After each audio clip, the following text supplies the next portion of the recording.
1980 সালে ইডেনের ডার্বি দুর্ঘটনার বলি বালুরঘাটের প্রয়াত সনদ বসুকে শ্রদ্ধাঞ্জলি দক্ষিণ দিনাজপুর জেলা ক্রীড়া সংস্থার। 16ই আগস্ট ফুটবল প্রেমী দিবসে বালুরঘাট সাহেব কাছারিতে প্রয়াত সনদ বসুর বাড়িতে গিয়ে প্রতিকৃতিতে মাল্যদান করে শ্রদ্ধা জ্ঞাপন করেন জেলা ক্রীড়া সংস্থার সম্পাদক সুজয় ঘোষ, ফুটবল সম্পাদক কৃষ্ণ দত্ত সহ অন্যান্য বিশিষ্টজনেরা। তারা পরিবারের লোকেদের সঙ্গে কথা বলেন ও শারীরিক সুস্থতার খোঁজ খবর নেন। এদিকে প্রতি বছর জেলা ক্রীড়া সংস্থার তরফে এই শ্রদ্ধা জ্ঞাপনে কৃতজ্ঞতা প্রকাশ করেন প্রয়াত সনদ বসুর ছেলে সুব্রত বসু। তিনি বলেন, এই দিনটির স্মরণে জেলা ক্রীড়া সংস্থা ও প্রশাসনের পক্ষ থেকে বাবার প্রতিকৃতিতে শ্রদ্ধা জ্ঞাপন করা হয়।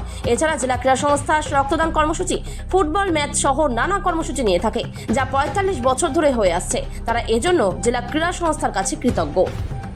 বালুরঘাট থেকে Shibshankar Chatterjee report, big news Bangla. দাদা, আজকে আপনারা কি কর্মসূচি পালন করছেন? আপনারা জানেন যে 1980 সালের ইডেন গার্ডেন্সে যে মোহনবাগানের ইস্টবেঙ্গল যে ম্যাচ হয়েছিল, তার একটা অপ্রীতিকর একটা ঘটনা ঘটেছিল। পদপিষ্ট হয়ে 16 জন যুবক প্রাণ হারিয়েছিল। খেলার মাঠে এই ঘটনা পুনরাবৃত্তি যাতে না হয় সেটা নিয়ে আমরা একটা গোটা রাজ্যবাসী আমাদের উদ্বিগ্ন ছিল এবং সেই দিনটিকে পালন করা হয় ফুটবল প্রেমী দিবস হিসাবে। যে 16 জন তরুণ যুবক প্রাণ হারিয়েছিল তাদের মধ্যে আমাদের বালুরঘাটের একজন ছিল, সেই সনদ বসু। অনেকেই ছিল দর্শক হিসেবে, তার মধ্যে সনদ বসু পদপিষ্ট হয়ে প্রাণ হারান।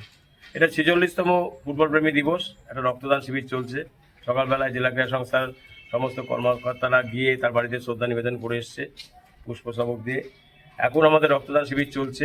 আপনারা জানেন গতকাল স্বাধীনতা দিবস, 80তম স্বাধীনতা দিবস গেছে, বহু জায়গায় রক্তদান শিবির হয়েছে। রক্ত সংকট একটা দেখা দিবেই। আমরা একটা টার্গেট নিয়ে এগোচ্ছি, 25-30টার মধ্যে এগোনোর চেষ্টা করছি।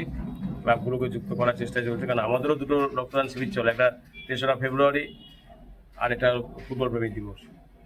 সেই জন্যে আমরা আস্তে আস্তে আমাদের এই কর্মকাণ্ডটাকে আমরা প্রবহমান অবস্থায় নিয়ে চলার চেষ্টা করছি। কারণ আপনারা জানেন গত সরকারের এটাকে খেল দিবস করে দিয়েছিল। এটা আমাদের প্রতিবাদ ছিল যে গোটা রাজ্যবাসীর কাছে যখন একটা ফুটবল প্রেমী দিবস হিসেবে পরিচিতি ছিল, কেন এটা খেল দিবসকে পরিণত করা হলো? এটা আবেগের সঙ্গে জড়িত এবং এটা পুনরায় যাতে খেলার মাঠে না ঘটে তার জন্যই তো এই স্লোগানটা ছিল। সেই জন্যই আমরা এটা প্রতি বছর শ্রদ্ধার সহকারে পালন করি আমরা। দাদা, আজ ফুটবল প্রেমী দিবস, এই দিনটা আপনার কাছে একটা বিশেষ দিন, বিষয়টাও কি বলবেন? আসলে এই দিনটাতে 1980 সালের 16ই আগস্ট আমার বাবা এবং আরও 15 জন ইডেনে মোহনবাগান ইস্টবেঙ্গলের খেলা দেখতে গিয়ে মারা গেছিলেন। একটা গণ্ডগোলে একটা সমস্যা হয়ে গেছিল। যাই হোক, তারপর থেকে জেলা ক্রীড়া সংস্থা এবং পশ্চিমবঙ্গ সরকারও স্বাভাবিকভাবেই একটা ফুটবল প্রেমী দিবস হিসাবে এই দিনটাকে পালন করে এসছে। আজকেও, অর্থাৎ 16ই আগস্ট, আজকেও আমাদের বাড়িতেও এনারা গেছিলেন বাবার ফটোতে পুষ্পার্ঘ্য দেওয়ার জন্য এবং সম্মান জানানোর জন্য। তার সঙ্গে সঙ্গে স্টেডিয়ামেও ওনারা একটা ব্লাড ডোনেশন ক্যাম্প তৈরি করছেন, অর্গানাইজ করছেন, যেখানে অনেকে জেলার বিভিন্ন প্রান্ত থেকে অনেক লোকজন এসে ব্লাড ডোনেট করে। যাই হোক, বিভিন্ন রকম অনুষ্ঠানের মাধ্যমে এরা এই দিনটাকে এখনও মনে রাখার চেষ্টা করেছে এবং 45 বছর পরেও এখনও সকলের মনে আছে দেখছি, তাতে বেশ ভালো লাগছে। আপনার বাবার নাম কি? বাবার নাম শরৎ কুমার ঘোষ। ধন্যবাদ।